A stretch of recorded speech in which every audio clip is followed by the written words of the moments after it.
peke yako. Kama nyinyi akili zenu za kidarabu mmeshindwa, hasa mimi nitatumia mbinu nyingine. Nipeni siku hizi. Unashinda kutumia ile faulu. Ndio hivyo sasa nishaambia. Yaani umekuwa mwisho afu unataka hizo akili tu kazitumia kumdhibiti ule. Tukatumia eti jamani ufaulu wa kwanza. Usiwe mbishi. Natumia yani siku hizi, nipeni siku hizi. Hizo siku mbili ungetumia kusoma.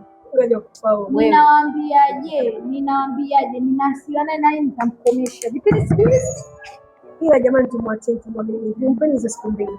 Muone. Maana unajua tunasila naye. Mimi simpendi yule light yule. Yaani mimi naona kama mnampenda fulani. Yaani mimi yani sipendi siku hizi. Wewe umeingia kwenye moyo wangu. Namchukia mpaka namchukia tena huyu. Mimi naomba afe. Kwanza alotaja mpaka nitaka nilie. Sema tu aibu mkizima fedhea. Yaani wewe ni mtupe huko. Sio kumtupa, yaani mimi natamani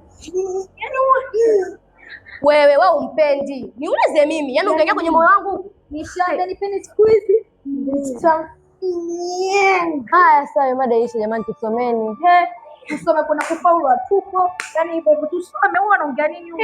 Eti ulipo. Wewe usomaje wakati umekuwa mwisho? Nimefeli, yaani nilishaambia nipeni siku. Yaani mimi ndio sina hata hamu ya kusoma kwa sababu unaona hata vile nilivyopigaza wenyewe. Sizoni kama nimepata. Mamangu mwenyewe kashaniambia sina akili. Sasa hizo akili zenyewe ndo naziona hapa, shitabarikiwa mwenyewe.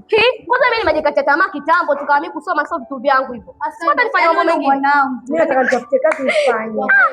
Wewe soma mwenyewe bwana. Soma mwenyewe bwana, mshafeli kufaulu atupo. Lakini nimeongea tu.